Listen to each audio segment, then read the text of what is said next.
ஜெயந்தரும் அபிஷேகம் செயல்படும் பொழுது நமக்கு விரோதமாக எழும்பினவர். நம்ம செய்ய வேண்டியது அதிகாலையில் எழும்பணும், பாடல்களை பாடணும், ஆண்டவரை துதிக்கணும். துதிக்க செஞ்சவனே நமக்கு விரோதமெல்லாம் என்ன செய்யுது, நம்மளை விட்டு அழிந்து போய். எல்லா விரோதிகளும் இல்லை, அவர்களுக்கு யாருமே கிடையாது. எல்லாரும் எப்படி ஆயிட்டாங்க, பிரேதம் ஆயிட்டாங்க. ஒருத்தர் கூட என்ன செய்யலை, தப்பவே இல்லை.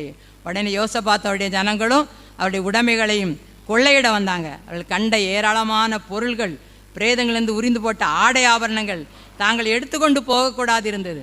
3 நாளாய் கொள்ளையிட்டார்கள். அது அவ்வளவு மிகுதியாக இருந்தது. அடுத்த நாளை பார்த்தீங்கன்னா பெராக்காவில் கூடி என்ன செஞ்சாங்க, நன்றி சொன்னாங்க. அடுத்த வசனம், ஆமாம், நன்றி சொல்லியாச்சு.